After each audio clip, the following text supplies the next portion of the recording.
Have you ever felt like all your achievements are just luck? Like any moment now, someone will realize you're not as much of a professional as you seem? That feeling is called imposter syndrome. It's when a person downplays their own accomplishments, explaining them away as coincidence or luck or someone else's help, all while living with a constant fear of being exposed. And today, we're going to dive deeper into what it really is. Imposter syndrome isn't a disease or a medical diagnosis.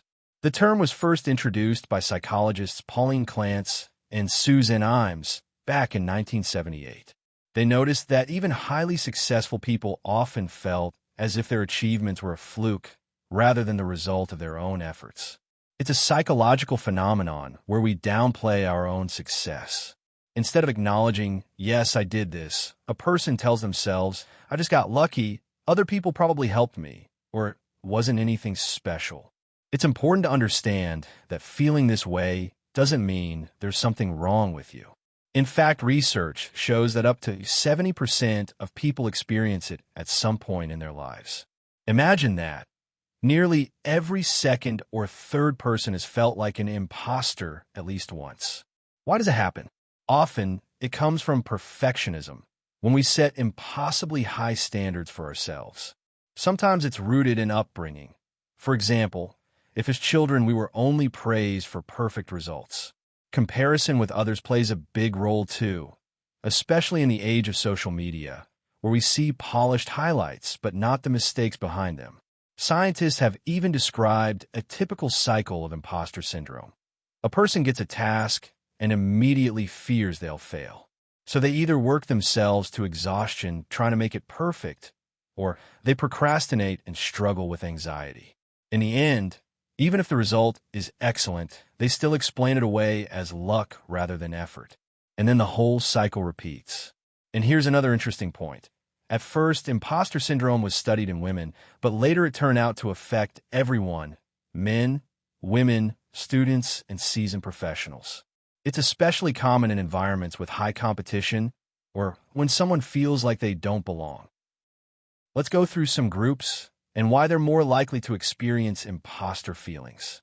When someone is just entering a new field, whether it's university, an internship, or their first job, everything feels unfamiliar. You compare yourself to people who already know the ropes and think, I don't belong here. Often it looks like this. You're afraid to ask for help. You assume others know more than you, and you believe your success is just luck. For example, a student gets a high grade but convinces themselves the exam was too easy or the professor made a mistake, instead of recognizing their own effort. External factors matter too. Stereotypes, being in a minority at work, constantly having to prove your competence. If you're one of the few in a team based on gender, race, or orientation, even small mistakes can feel like proof that you don't belong.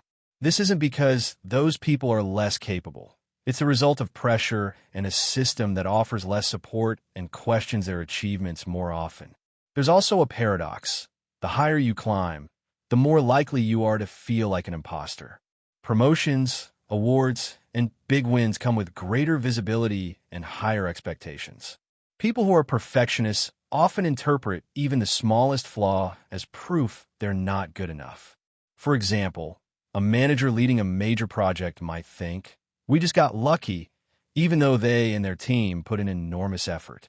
Some factors are common across all groups: perfectionism, constant comparison, an upbringing where only being the best was valued, and workplace cultures that punish mistakes harshly. And often these factors overlap. For example, a young professional from a minority group in a highly competitive industry experiences a double effect, both as a newcomer and as someone who feels they don't fully belong. But imposter syndrome isn't a life sentence, and it's not a sign of weakness. It's a signal. Your environment, expectations, and internal standards are creating pressure. Understanding that is the first step toward working through it. And hey, if you watched this far, it probably means you're enjoying the video. Do me a favor, hit that like button and drop a couple of random words in the comments. I really appreciate it. So, how can you actually deal with imposter syndrome? First, and most important, acknowledge that it exists. Nearly 70% of people have felt imposter syndrome at some point in their lives. You're not alone. What you're experiencing is normal, and it's something millions of others know too. Second, rely on facts, not feelings. In moments of doubt, we tend to trust our emotions, but emotions often lie. That's why keeping a success journal helps. Write down even the small wins. Later, when you look back, you'll see it wasn't luck, it was the result of your effort. Third, seek feedback from others. We're often our own harshest critics. Ask a colleague, a friend, or a mentor. How do they see your work? An outside perspective is usually much more objective than our inner strict judge. Fourth, consider therapy. Cognitive behavioral therapy is especially effective here. It teaches you to spot and reframe distorted thoughts. For example, turning "I didn't do anything, it was just luck" until "I invested time and effort, and that created results." Fifth, lean on your support network. Share your feelings with friends, family, or coworkers.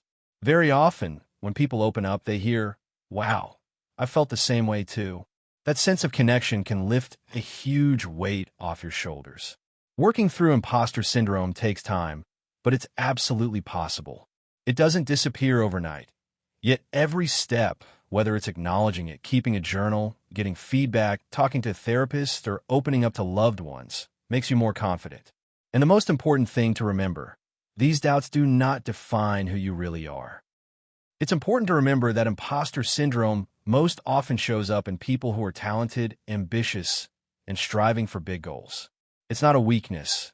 It's a signal that you're growing and stepping up to a new level. Mistakes and doubts aren't your enemies. They're part of the path to mastery. No professional has ever reached success without them.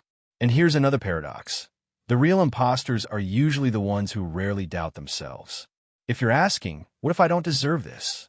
that means you're being honest and holding yourself to a high standard. So if you're feeling imposter syndrome, know this. You're moving forward, you're learning new things, and you're stepping outside your comfort zone.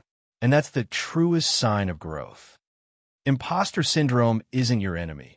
It's a signal that you're in a stage of growth. Right now, try to recall one achievement of your own and say honestly to yourself, "I did that." It doesn't matter if it's small. What matters is that it's real. Remember, you are not an imposter. You are someone who's learning, growing, and moving forward. And that's exactly what makes you a true professional. Thank you for watching until the end. If you enjoyed this, don't forget to subscribe. There's plenty more great content ahead.